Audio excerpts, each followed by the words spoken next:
ಇಡೀ ಜಗತ್ತು ಅತ್ಯಂತ ಗೌರವಿಸುವ ಕನ್ನಡ ಭಾಷೆಯ ಕಾವಲುಗಾರ ಅಂತಾನೆ ಹೆಸರಾದ ನಮ್ಮ ದಿಗ್ಗಜ ಸಾಹಿತಿಯೊಬ್ಬರ ಬಗ್ಗೆ ನಾವಿಂದು ಮಾತಾಡ್ತಾ ಇದ್ವಿ. ಕುಪ್ಪಳ್ಳಿ ವೆಂಕಟಪ್ಪ ಪುಟ್ಟಪ್ಪ ಅಂದ್ರೆ ನಮ್ಮೆಲ್ಲರ ಪ್ರೀತಿಯ ಕುವೆಂಪು ಅವರ ಬಗ್ಗೆ ಅಲ್ವಾ? ಖಂಡಿತ.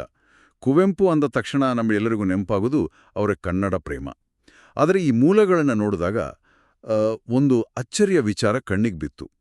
ತಮ್ಮ ಆರಂಭಿಕ ದಿನಗಳಲ್ಲಿ ಅವರು ವಸಾಹತುಶಾಹಿ ಪ್ರಭಾವಕ್ಕೆ ಒಳಗಾಗಿ ಇಂಗ್ಲಿಷ್ ಭಾಷೆಯಲ್ಲಿ ಕವಿತೆಗಳನ್ನು ಬರಿತಾ ಇದ್ರು. ಹೌದು, ಕೇವಲ ಬರೆಯೋದಷ್ಟೇ ಅಲ್ಲ, ಬಿಗಿನರ್ಸ್ ಮ್ಯೂಸ್ ಅನ್ನು ಒಂದು ಇಂಗ್ಲಿಷ್ ಕವನ ಸಂಕಲನವನ್ನೇ ಪ್ರಕಟಿಸಿದ್ರು ಅನ್ನೋದು ಬಹಳ ಜನರಿಗೆ ಗೊತ್ತಿಲ್ಲ. ಅರೆ ವಾ!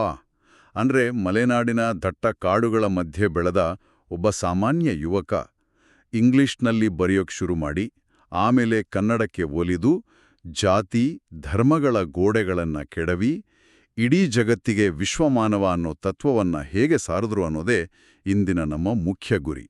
ನಿಖರವಾಗಿ ಹೇಳಿದ್ರಿ. ಅವರೊಬ್ಬ ಪ್ರಕೃತಿಯನ್ನ ಆರಾಧಿಸೋ ಕವಿ, ಸಮಾಜದ ಅಂಕುಡೊಂಕುಗಳನ್ನ ತಿದ್ದುವ ಬಂಡಾಯಗಾರ, ಜೊತೆಗೆ ಮೈಸೂರು ವಿಶ್ವವಿದ್ಯಾನಿಲಯದ ಉಪಕುಲಪತಿ ಕೂಡ ಆಗಿದ್ರು. ಇಷ್ಟೆಲ್ಲ ಆಯಾಮಗಳು ಒಬ್ಬನೇ ವ್ಯಕ್ತಿಯೊಳಗೆ ಹೇಗೆ ಒಟ್ಟಿಗೆ ಕೆಲಸ ಮಾಡಿದ್ವು ಅನ್ನೋದನ್ನ ಈ ಮೂಲಗಳ ಆಧಾರದ ಮೇಲೆ ನಾವಿವತ್ತು ಕೆದಕಿ ನೋಡೋಣ. ಖಂಡಿತ. ಈ ದಾಖಲೆಗಳನ್ನ ಆಳವಾರಿ ಅಧ್ಯಯನ ಮಾಡಿದಾಗ ಕುವೆಂಪು ಅವರನ್ನ ಕೇವಲ ಸಾಹಿತಿ ಅನ್ನೋ ಒಂದು ಚೌಕಟ್ಟಿನಲ್ಲಿ ಬಂಧಿಸೋಕೆ ಆಗೋದಿಲ್ಲ. ನಿಜ. ಅವರು ಒಂಥರ ವಿಚಾರಗಳ ಜ್ವಾಲಾಮುಖಿಯಾಗಿದ್ರು. ನೀವು ಆಗ್ಲೇ ಪ್ರಸ್ತಾಪ ಮಾಡಿದ್ರಲ್ಲ ಆ ಇಂಗ್ಲಿಷ್ ಕವಿತೆಗಳ ವಿಚಾರ, ಅದನ್ನೇ ತೆಗೊಳ್ಳೋಣ. ಅದೇ 1920ರ ದಶಕದ ಆ ಕಾಲಘಟ್ಟ. ಆಗ ಭಾರತದಲ್ಲಿ ಬ್ರಿಟಿಷ್ ಆಳ್ವಿಕೆ ಇತ್ತು ಅಲ್ವಾ? ಹೌದು. ಆಗಿನ ಯುವಕರಲ್ಲಿ ಏನಂದ್ರೆ ಇಂಗ್ಲಿಷ್ ಭಾಷೆಯಲ್ಲಿ ಬರೆಯೋದು ಅಂದ್ರೆ ಅದೊಂದು ದೊಡ್ಡ ಬೌದ್ಧಿಕ ಸಾಧನೆ, ಒಂಥರ ಪ್ರತಿಷ್ಠೆಯ ಸಂಕೇತ ಅನ್ನೋ ಗಾಢವಾದ ಭಾವನೆ ಇತ್ತು. ಓಹೋ, ಅಂದ್ರೆ ಕುವೆಂಪು ಅವರು ಕೂಡ ಆ ಕಾಲದ ಪ್ರಭಾವದಿಂದ ಹೊರತಾಗಿರ್ಲಿಲ್ಲ ಅಂತಾಯ್ತು. ನಿಜ. ಆದ್ರೆ ಇಲ್ಲಿಯೇ ಅವರ ಬದುಕಿನ ಅತ್ಯಂತ ದೊಡ್ಡ ತಿರುವು ಎದುರಾಗಿದ್ದು. ನಮ್ಮ ಮುಂದಿರುವ ದಾಖಲೆಗಳ ಪ್ರಕಾರ ಐರಿಷ್ ಕವಿ ಹಾಗೂ ಶಿಕ್ಷಣ ತಜ್ಞರಾಗಿದ್ದ ಜೇಮ್ಸ್ ಎಚ್ ಕಜಿನ್ಸ್ ಅವರು ಮೈಸೂರಿಗೆ ಬಂದಿರ್ತಾರೆ. ಆಗ ಈ ಭೇಟಿಯಾಗುತ್ತಾ? ಹೌದು. ಕಜಿನ್ಸ್ ಅವರಿಗೆ ಕುವೆಂಪು ಅವರ ಈ ಇಂಗ್ಲಿಷ್ ಕವಿತೆಗಳನ್ನ ನೋಡುವ ಅವಕಾಶ ಸಿಗುತ್ತೆ. ಆ ಭೇಟಿಯಲ್ಲಿ ಕಜಿನ್ಸ್ ಅವರು ನೀಡಿದ ಒಂದೇ ಒಂದು ಸಲಹೆ ಇಡೀ ಕನ್ನಡ ಸಾಹಿತ್ಯದ ದಿಕ್ಕನ್ನೇ ಶಾಶ್ವತವಾಗಿ ಬದಲಾಯಿಸಿತು. ಆ ಮೂಲಗಳನ್ನ ಓದುವಾಗ ನನಗೊಂದು ಉಪಮ ನೆನ್ಪಾಯ್ತು. ಅಂದ್ರೆ ಇದೊಂಥರ ಒಬ್ಬ ಅದ್ಭುತ ವರ್ಣಚಿತ್ರಕಾರ ತನಗೆ ಒಗ್ಗದ, ತನಗೆ ಪರಿಚಯವೇ ಇಲ್ಲದ ಯಾವುದೋ ವಿದೇಶಿ ಬಣ್ಣಗಳನ್ನ ಹಿಡಿದುಕೊಂಡು ಪರದಾಡ್ತಾ ಇರ್ತಾನೆ. ಕರೆಕ್ಟ್. ಆಗ ಆತನ ಕೌಶಲ್ಯವನ್ನು ಗುರುತಿಸಿದ ಯಾರೋ ಒಬ್ರು ಬಂದು ಆತನಿಗೆ ಸರಿಯಾದ ಆತನದೇ ಮಣ್ಣಿನ ಬಣ್ಣದ ಪೆಟ್ಟಿಗೆಯನ್ನ ಕೈಗಿತ್ತಂತೆ ಅಲ್ವಾ? ಹೌದು. ಬಹಳ ಸೂಕ್ತವಾದ ಉಪಮೆ ಇದು. ಕಜಿನ್ಸ್ ಅವರು ನಿಮ್ಮ ಭಾವನೆಗಳನ್ನ ನಿಮ್ಮ ಮಾತೃಭಾಷೆಯಲ್ಲೇ ಬರೀರಿ ಅಂತ ಸಲಹೆ ನೀಡಿದ್ರು. ಆದ್ರೆ ನನ್ನ ತಲೆಯಲ್ಲಿ ಕಾಡ್ತಾ ಇರೋ ಪ್ರಶ್ನೆ ಏನಂದ್ರೆ, ಕಜಿನ್ಸ್ ಅವರಿಗೆ ಕುವೆಂಪು ಅವರ ಇಂಗ್ಲಿಷ್ ಕವಿತೆಗಳು ಇಷ್ಟ ಆಗ್ಲಿಲ್ವಾ? ಇಲ್ಲ, ಹಂಗಲ್ಲ. ಕಜಿನ್ಸ್ ಅವರಿಗೆ ಕುವೆಂಪು ಅವರ ಇಂಗ್ಲಿಷ್ ಕವಿತೆಗಳಲ್ಲಿ ಪ್ರತಿಭೆ ಖಂಡಿತವಾಗಿಯೂ ಕಂಡಿತು. ಓಹೋ, ಮತ್ತೆ ಯಾಕೆ ಆ ರೀತಿ ಹೇಳಿದ್ರು? ಕಜಿನ್ಸ್ ಅವರು ಗುರುತಿಸಿದ ಬಹುದೊಡ್ಡ ಕೊರತೆ ಎಂದರೆ ಆತ್ಮ. ಆ ಕವಿತೆಗಳಲ್ಲಿ ಆತ್ಮ ಇರ್ಲಿಲ್ಲ ಅಂತನಾ? ಅಂದ್ರೆ ಆ ಮಣ್ಣಿನ ವಾಸನೆ ಇರ್ಲಿಲ್ಲ ಅಂತನಾ? ನಿಖರವಾಗಿ. ಬೇರೊಂದು ಭಾಷೆಯಲ್ಲಿ, ಅದರಲ್ಲೂ ಆ ವಿಕ್ಟೋರಿಯನ್ ಇಂಗ್ಲಿಷ್ ಶೈಲಿಯಲ್ಲಿ ಬರೆದ್ರೆ ಅದು ಕೇವಲ ಪದಗಳ ಸುಂದರ ಜೋಡಣೆ ಆಗುತ್ತೆ ಅಷ್ಟೇ. ಅದರಲ್ಲಿ ಮಲೆನಾಡಿನ ಮಣ್ಣಿನ ಆ ಸಂಸ್ಕೃತಿಯ ನಿಜವಾದ ಜೀವಂತಿಕೆ ಮೂಡಿಬರೋದಿಲ್ಲ ಅನ್ನೋದು ಕಜಿನ್ಸ್ ಅವರ ಆಳವಾದ ವಿಶ್ಲೇಷಣೆಯಾಗಿತ್ತು. ನಿಜ. ಒಂದು ವೇಳೆ ಅಂದು ಆ ಸಲಹೆ ಸಿಗದೇ ಇದ್ದಿದ್ರೆ, ಕುವೆಂಪು ಇಂಗ್ಲಿಷ್ನಲ್ಲೇ ಬರೆಯೋದನ್ನು ಮುಂದುವರಿಸಿದ್ರೆ ಏನಾಗ್ತಾ ಇತ್ತು ಅಂತ ಯೋಚನೆ ಬರ್ತಾ ಇದೆ. ಬಹುಶಃ ಮತ್ತೊಬ್ಬ ಸಾಮಾನ್ಯ ಆಂಗ್ಲ ಲೇಖಕರಾಗಿ ಎಲ್ಲೋ ಎಲೆಮರೆಕಾಯಿಯಂತೆ ಉಳಿದುಬಿಡ್ತಾ ಇದ್ರೇನೋ. ಹೌದು. ಆದ್ರೆ ಕನ್ನಡದತ್ತ ಹೊರಳಿದ ತಕ್ಷಣ ಅವರ ಪ್ರತಿಭೆ ತನ್ನ ನೈಜ ಹಾದಿಯನ್ನ ಕಂಡುಕೊಳ್ತು. ಖಂಡಿತ. ತಾವು ಜನಿಸಿದ ಹಿರೇಕೊಡಿಗೆ ಮತ್ತು ಬೆಳೆದ ಕುಪ್ಪಳಿಯ ಆ ಪರಿಸರವನ್ನ ಅಭಿವ್ಯಕ್ತಿಸಲು ಅವರಿಗೆ ಕನ್ನಡದ ಅಗತ್ಯ ಇತ್ತು. ಇಲ್ಲಿ ಗಮನಿಸಬೇಕಾದ ಮತ್ತೊಂದು ಕುತೂಹಲಕಾರಿ ಅಂಶ ಅಂದ್ರೆ, ಅವರ ಆರಂಭಿಕ ದಿನಗಳ ಟಿಪ್ಪಣಿಗಳನ್ನು ನೋಡಿದಾಗ ಪ್ರಕೃತಿ ಅನ್ನೋದು ಅವರ ಕಥೆಗಳಲ್ಲಿ ಕೇವಲ ಒಂದು ಹಿನ್ನೆಲೆ ಆಗಿರ್ಲಿಲ್ಲ. ಹೌದು, ಬ್ಯಾಕ್ಡ್ರಾಪ್ ಆಗಿರ್ಲಿಲ್ಲ. ಅದೊಂದು ಜೀವಂತ ಪಾತ್ರವೇ ಆಗಿತ್ತು. ಅಂದ್ರೆ ಆ ಗಾಳಿ, ಮಳೆ, ದಟ್ಟವಾದ ಕಾಡುಗಳು ಇವೆಲ್ಲವೂ ಅವರ ಬರಹಗಳಲ್ಲಿ ಮನುಷ್ಯರಷ್ಟೇ ಪ್ರಬಲವಾಗಿ ಮಾತಾಡ್ತವೆ. ನಿಜ.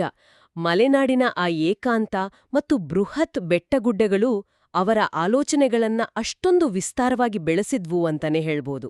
ಭೌಗೋಳಿಕ ಪರಿಸರ ಒಬ್ಬ ವ್ಯಕ್ತಿಯ ಮಾನಸಿಕತೆಯನ್ನ ಹೇಗೆ ರೂಪಿಸುತ್ತೆ ಅನ್ನೋದಕ್ಕೆ ಕುವೆಂಪು ಅತ್ಯುತ್ತಮ ನಿದರ್ಶನ. ಖಂಡಿತವಾಗ್ಲೂ. ಮಲೆನಾಡಿನ ದಟ್ಟ ಕಾಡುಗಳಲ್ಲಿ ಮಳೆಯ ಸದ್ದು, ಅಲ್ಲಿನ ಗಾಢವಾದ ಮೌನ ಗೊತ್ತಾ, ಆ ಮೌನದಲ್ಲಿ ಅಡಗಿರುವ ರೌದ್ರತೆ, ಇವೆಲ್ಲವೂ ಅವರಲ್ಲಿ ಒಂದು ರೀತಿಯ ಆಧ್ಯಾತ್ಮಿಕ ಮತ್ತು ತಾತ್ವಿಕ ಅನ್ವೇಷಣೆಯನ್ನು ಹುಟ್ಟುಹಾಕಿದ್ವು. ಈ ಪ್ರಕೃತಿಯ ಮುಂದೆ ಮನುಷ್ಯ ಎಷ್ಟೊಂದು ಸಣ್ಣವನು ಅನ್ನೋ ಅರಿವು ಅವ್ರಿಗಲ್ಲಿಯೇ ದಕ್ಕಿದ್ದು. ಹೌದು, ಇದೇ ಪ್ರಕೃತಿಯ ಒಡನಾಟ ಮುಂದೆ ಅವರ ಶೈಕ್ಷಣಿಕ ಬದುಕಿಗೂ ಒಂದು ಭದ್ರವಾದ ಬುನಾದಿಯಾಯಿತು. ಅಂದ್ರೆ ಆ ಮೈಸೂರಿನ ಮಹಾರಾಜ ಕಾಲೇಜಿನ ದಿನಗಳ ಬಗ್ಗೆ ಹೇಳ್ತಾ ಇದ್ದೀರಾ? ಹೌದು, ಅಲ್ಲೇ ಓದಿ, ಅಲ್ಲೇ ಉಪನ್ಯಾಸಕರಾಗಿ, ಪ್ರಾಧ್ಯಾಪಕರಾಗಿ, ಕಡೆಗೆ ಅದೇ ಮೈಸೂರು ವಿಶ್ವವಿದ್ಯಾನಿಲಯದ ಉಪಕುಲಪತಿಯಾದ ಮೊದಲ ಹಳೆಯ ವಿದ್ಯಾರ್ಥಿಯನ್ನೋ ಐತಿಹಾಸಿಕ ಹೆಮ್ಮೆಗೆ ಪಾತ್ರರಾದ್ರು. ಇದು ಕೇವಲ ಶೈಕ್ಷಣಿಕ ಸಾಧನೆಯಾಗಿರಲಿಲ್ಲ. ಅಲ್ವೇ ಅಲ್ಲ, ಬದಲಾಗಿ ಒಬ್ಬ ಹಳ್ಳಿಯ ಯುವಕ ತನ್ನ ಭಾಷೆ ಮತ್ತು ಬೇರುಗಳ ಮೇಲಿನ ನಂಬಿಕೆಯಿಂದ ಎಷ್ಟೆತ್ತರಕ್ಕೆ ಬೆಳೆಯಬಹುದು ಅನ್ನೋದರ ದ್ಯೋತಕವಾಗಿತ್ತು. ತಮ್ಮ ಬೇರುಗಳ ಬಗ್ಗೆ ಅಷ್ಟು ನಂಬಿಕೆ ಇಟ್ಟಿದ್ದ ವ್ಯಕ್ತಿ ಆ ಕಾವ್ಯದಲ್ಲಿ ತಂದ ಕ್ರಾಂತಿಯ ಬಗ್ಗೆ ಈ ಮೂಲಗಳು ಹೇಳುವ ವಿಚಾರಗಳು ಇನ್ನಷ್ಟು ಬೆರಗುಗೊಳಿಸ್ತವೆ. ಹೌದು, ಅವರ ಮಹಾಕೃತಿ ಶ್ರೀರಾಮಾಯಣ ದರ್ಶನಂ ಬಗ್ಗೆ ನಾವು ಮಾತಾಡ್ಲೇಬೇಕು. ಖಂಡಿತ.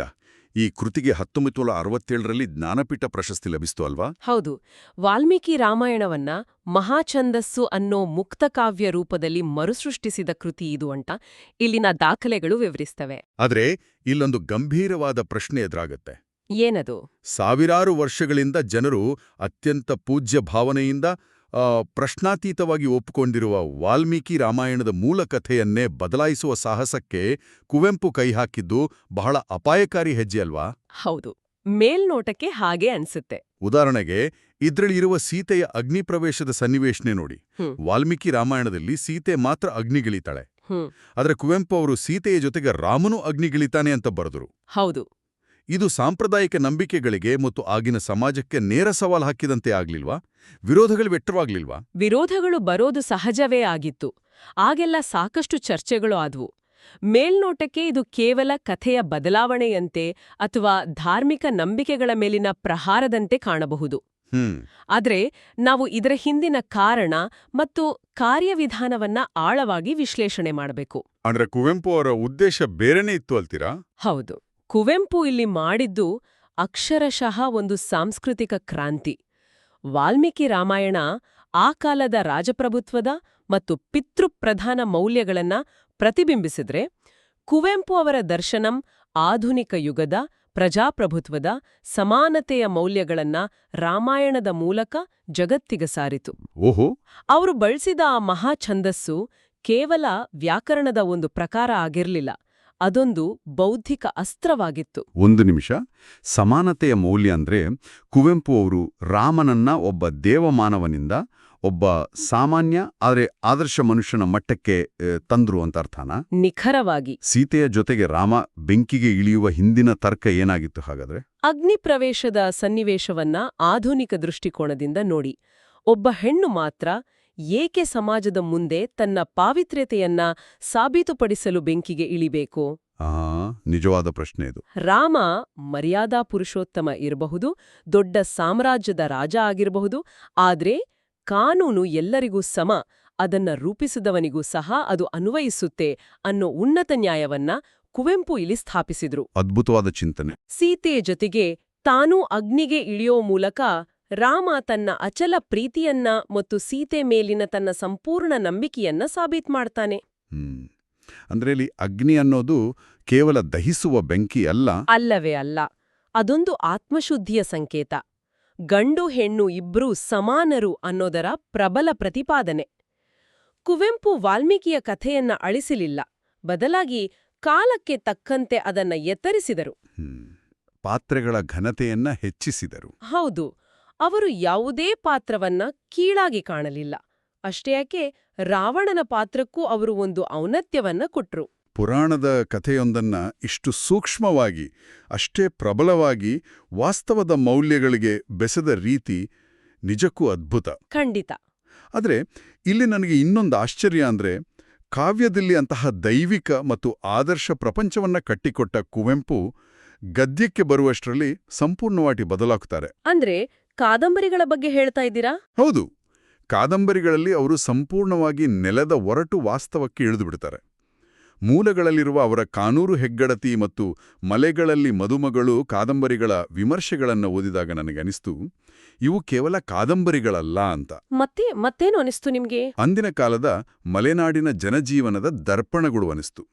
ಆ ಜಮೀನ್ದಾರಿ ಪದ್ಧತಿಯ ದೌರ್ಜನ್ಯ, ಜನರಲ್ಲಿಂದ ಕುರುಡು ಮೂಢ ನಂಬಿಕೆಗಳು, ಆ ಮೇಲು ಕೀಳು ಅನ್ನೋ ತಾರತಮ್ಯ, ಹೌದು. ಇವುಗಳನ್ನ ಅವರು ಬಿಚ್ಚಿಟ್ಟ ಪರಿ ಹೇಗಿತ್ತು ಅಂದ್ರೆ, ಓದುಗನ ಮನಸ್ಸಿನಲ್ಲಿ ಒಂದು ಬೃಹತ್ 70 mm ಸಿನಿಮಾ ಓಡಿದಂತೆ ಆಗುತ್ತೆ. ಖಂಡಿತ. ಕಾವ್ಯದಲ್ಲಿ ಅಷ್ಟು ಎತ್ತರದಲ್ಲಿ ಹಾರಾಡುವ ಕವಿ ಗದ್ಯದಲ್ಲಿ ಇಷ್ಟು ಕಟುವಾದ ವಾಸ್ತವವನ್ನು ಚಿತ್ರಿಸಲು ಹೇಗೆ ಸಾಧ್ಯವಾಯಿತು? ಅದು ಅವರ ಬರವಣಿಗೆಯ 2 ಬೇರೆ ಬೇರೆ ಮುಖಗಳು. ಕಾವ್ಯ ಅವರಿಗೆ ತಾತ್ವಿಕ ಸತ್ಯಗಳನ್ನ ಅನ್ವೇಷಿಸುವ, ಆದರ್ಶಗಳನ್ನ ಕಟ್ಟಿಕೊಡುವ ಮಾಧ್ಯಮ ಆಗಿತ್ತು. ಆದ್ರೆ ಕಾದಂಬರಿಗಳು ಸಮಾಜದ ನೈಜ ಮುಖವಾಡಗಳನ್ನ ಕಳ್ಚುವ, ಕಟು ವಾಸ್ತವವನ್ನ ಪ್ರಶ್ನಿಸುವ ಸಾಧನಗಳಾಗಿದ್ವು. ಮಲೆಗಳಲ್ಲಿ ಮದುಮಗಳು ಕಾದಂಬರಿಯನ್ನೇ ಉದಾಹರಣೆಯಾಗಿ ತಗೊಳ್ಳಿ. ಅದೊಂದು ಬೃಹತ್ ಕ್ಯಾನ್ವಾಸ್ ಅಲ್ವಾ?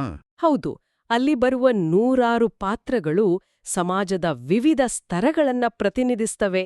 ಶೋಷಿತರ ಆಕ್ರಂದನ, ಆ ಒಡೆಯರ ದರ್ಪ, ಮನುಷ್ಯನ ಅಸಹಾಯಕತೆ ಮತ್ತು ಆಸೆ ದುರಾಸೆಗಳನ್ನ ಅವರು ಎಷ್ಟು ನೈಜವಾಗಿ ಚಿತ್ರಿಸಿದಾರೆ ಅಂದ್ರೆ, ಆ ಕಾಲದ ಸಾಮಾಜಿಕ ಇತಿಹಾಸವನ್ನ ಅರ್ಥ ಮಾಡಿಕೊಳ್ಳಲು ಬೇರ್ಯಾವ ದಾಖಲೆಯೂ ಬೇಕಿಲ್ಲ.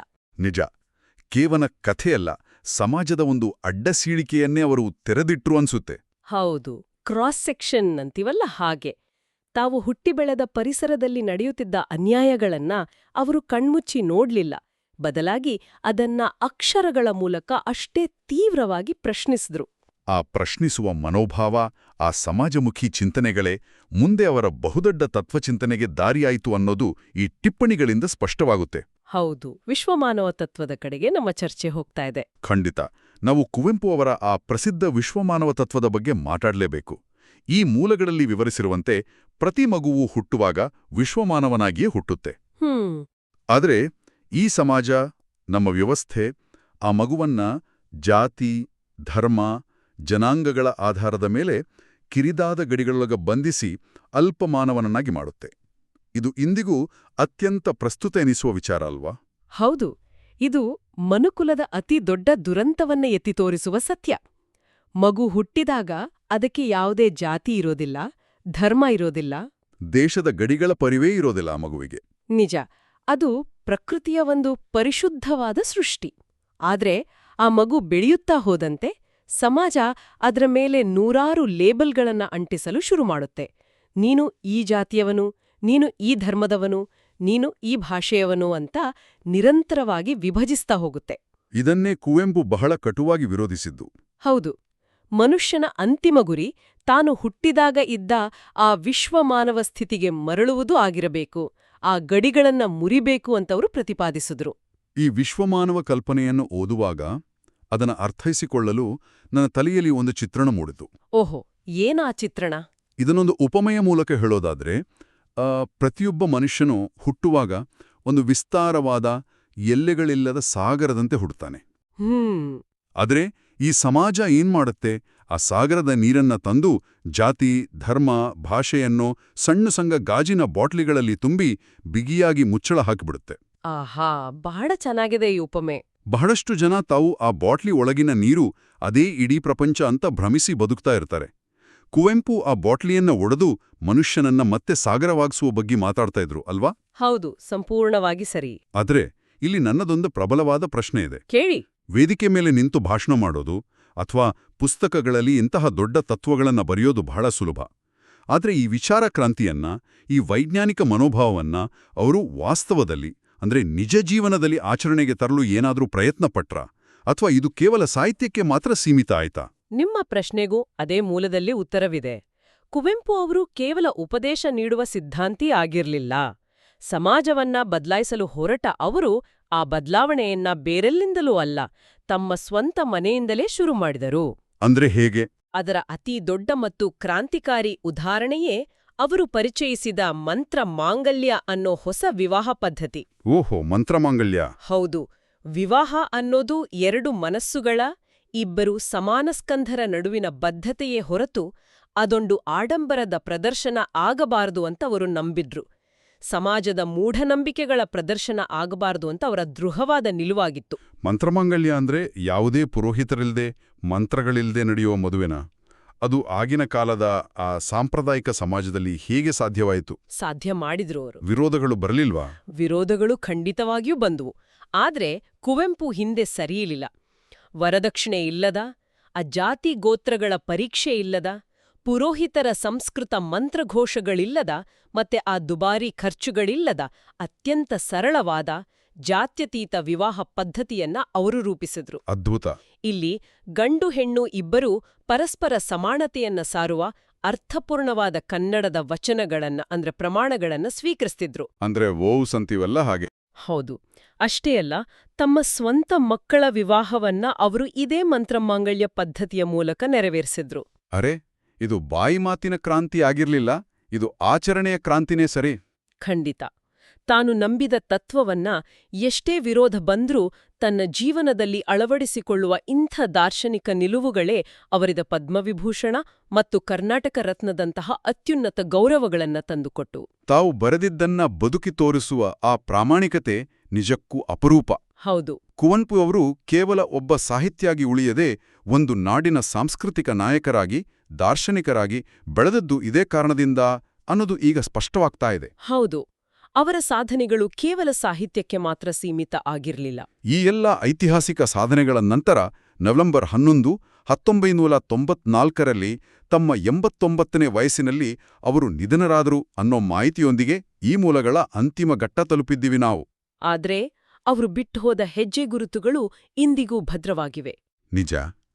ಅವರ ಅಂತ್ಯ ಸಂಸ್ಕಾರ ನಡೆದ ಕುಪ್ಪಳಿಯ ಆ ಕವಿಶೈಲದ ಸ್ಮಾರಕದ ವಿವರಣೆಯನ್ನ ಓದಿದ್ರೆ ಒಂದು ರೀತಿಯ ಆಧ್ಯಾತ್ಮಿಕ ಅನುಭವ ಆಗುತ್ತೆ. ಹೌದು. ಮಿನಿಯೇಚರ್ ಸ್ಟೋನ್ ಹೆಂಜ್ನಂತೆ ಕಾಣುವ ಶಿಲಾಸ್ಮಾರಕದ ವಿನ್ಯಾಸ, ಅದರ ಸುತ್ತಲೂ ಇರುವ ಹಸಿರು ಕಾಡು, ಸದಾ ಬೀಸುವ ತಣ್ಣನೆಯ ಗಾಳಿ, ಇದೆಲ್ಲ ನೋಡಿದ್ರೆ ಅವರು ಎಲ್ಲಿಂದ ಬಂದ್ರೂ ಮರಳಿ ಅದೇ ಪ್ರಕೃತಿಯ ಮಡಿಲಿಗೆ ಸೇರಿದ್ರು ಅನ್ಸುತ್ತೆ. ಖಂಡಿತ. ಕವಿಶೈಲ ಕೇವಲ ಒಬ್ಬ ವ್ಯಕ್ತಿಯ ಸ್ಮಾರಕ ಅಲ್ಲ, ಅದೊಂದು ಚಿಂತನೆಗಳ ತೀರ್ಥಕ್ಷೇತ್ರ. ಅಲ್ಲಿಗೆ ಭೇಟಿ ನೀಡಿದಾಗ ಬೀಸುವ ಆ ಗಾಳಿಯಲ್ಲಿ ಕುವೆಂಪು ಅವರ ವಿಚಾರಗಳ ಅಲೆಗಳು ನಮಗೆ ಸ್ಪರ್ಶಿಸಿದಂತೆ ಭಾಸವಾಗುತ್ತೆ. ಹೌದು, ಅದೊಂದು ಸುಂದರವಾದ ಅನುಭವ. ಅವರು ಬರೆದು ನಮಗಾಗಿ ಬಿಟ್ಟು ಹೋದ 70ಕ್ಕೂ ಹೆಚ್ಚು ಕೃತಿಗಳು ಕೇವಲ ಸಾಹಿತ್ಯದ ಪುಸ್ತಕಗಳಲ್ಲ.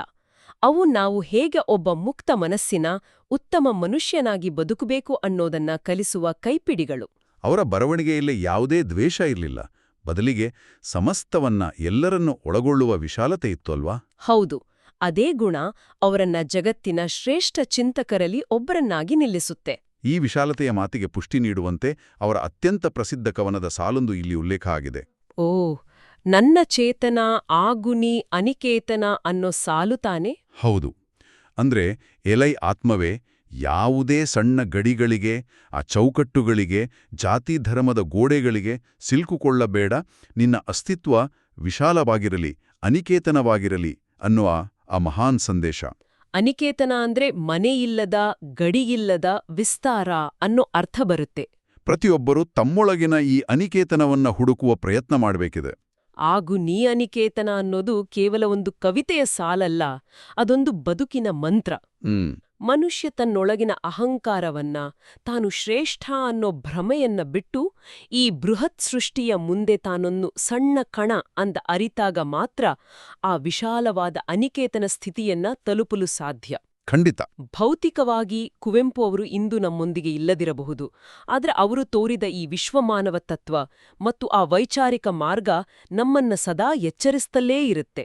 ಆ ಎಚ್ಚರದೊಂದಿಗೆ ನಾವು ಇಂದಿನ ಈ ಆಳವಾದ ವಿಶ್ಲೇಷಣೆಯ ಮುಕ್ತಾಯದ ಹಂತಕ್ಕೆ ಬಂದಿದ್ದೀವಿ. ಈ ಮೂಲಗಳೆಲ್ಲವನ್ನು ಒಟ್ಟುಗೂಡಿಸಿ ನೋಡಿದಾಗ ಒಂದು ವಿಚಾರ ಸ್ಪಷ್ಟವಾಗತ್ತೆ. ಹೌದು. ಕುವೆಂಪು ಅವರು ಹೇಳಿದ ಆ ಹಳೆಯ ಕಾಲದ ಕುರುಡು ಮೂಢನಂಬಿಕೆಗಳ, ಆ ಕಟ್ಟುಪಾಡುಗಳ ಗೋಡೆಗಳನ್ನ ನಾವು ಬಹುಶಃ ಭೌತಿಕವಾಗಿ ದಾಟಿ ಬಂದಿರಬಹುದು. ಆದರೆ ಈ ಆಳವಾದ ವಿಶ್ಲೇಷಣೆಯನ್ನ ಮುಕ್ತಾಯಗೊಳಿಸುವ ಮುನ್ನ ನಾವೆಲ್ಲರೂ ನಮ್ಮನ್ನೇ ಕೇಳಿಕೊಳ್ಬೇಕಾದ ಒಂದು ಪ್ರಚೋದನಾತ್ಮಕವಾದ ವಿಷಯವೊಂದಿದೆ. ಏನದು? ಇಂದಿನ ಈ ಆಧುನಿಕ ಡಿಜಿಟಲ್ ಜಗತ್ತಿನಲ್ಲಿ ನಾವು ಜಾಗತಿಕವಾಗಿ ಒಂದಾಗ್ತಾ ಇದ್ದೀವಿ. ಇಡೀ ಪ್ರಪಂಚವೇ ಒಂದು ಹಳ್ಳಿ ಅಂತ ಭ್ರಮಿಸ್ತಲೇ ಇದ್ದೀವಿ. ಗ್ಲೋಬಲ್ ವಿಲೇಜ್ ಅಂತೀವಲ್ಲ. ಹೌದು. ಆದರೆ ವಾಸ್ತವದಲ್ಲಿ ಸಾಮಾಜಿಕ ಜಾಲತಾಣಗಳಲ್ಲಿ ಆಲ್ಗಾರಿದಮ್ಗಳು ಸೃಷ್ಟಿಸುವ ನಮ್ಮದೇ ಆಲೋಚನೆಗಳ ಎಕೋಚೇಂಬರ್ಗಳಲ್ಲಿ ಸಿಲುಕಿ ನಮ್ಮದೇ ಆದ ಹೊಸ ಡಿಜಿಟಲ್ ವಿಭಜನೆಯ ಗೋಡೆಗಳನ್ನು ನಾವು ಕಟ್ಕೊಳ್ತಾ ಇದೀವ. ಇದು ಬಹಳ ಆಳವಾದ ಪ್ರಶ್ನೆ. ಹಳೆಯ ಕಾಲದ ಜಾತಿ ಧರ್ಮದ ಬಾಟ್ಲುಗಳನ್ನ ಒಡೆದು ಹೊರಬಂದಿದ್ದೀವಿ ಅಂತ ಅಂದುಕೊಳ್ಳುವ ನಾವು ಕಣ್ಣಿಗೆ ಕಾಣದ ಈ ಹೊಸ ಡಿಜಿಟಲ್ ಬಾಟ್ಲುಗಳೊಳಗೆ ಮತ್ತೆ ಬಂದಿಯಾಗ್ತಾ ಇದೀವ. ನಿಜ. ನಮ್ಗೆ ನಾವೇ ಈ ಪ್ರಶ್ನೆನ ಕೇಳ್ಕೊಳ್ಬೇಕಿದೆ. ಇಂದಿನ ದಿನಗಳಲ್ಲಿ ನಾವೆಲ್ಲರೂ ನಿಜವಾದ ವಿಶ್ವಮಾನವರಾಗಲು ನಮ್ಮ ಮನಸ್ಸಿನೊಳಗೆ ಯಾವ ಹೊಸ ವಿಚಾರ ಕ್ರಾಂತಿಯನ್ನ ಹುಟ್ಟುಹಾಕಿಕೊಳ್ಳುವ ಅವಶ್ಯಕತೆ ಇದೆ? ಈ ಪ್ರಶ್ನೆಯನ್ನ ಎಲ್ಲರ ವಿವೇಚನೆಗೆ ಬಿಡುತ್ತಾ ಇಂದಿನ ಚರ್ಚೆಗೆ ವಿರಾಮ ನೀಡೋಣ. ಮತ್ತೆ ಸಿಗೋಣ.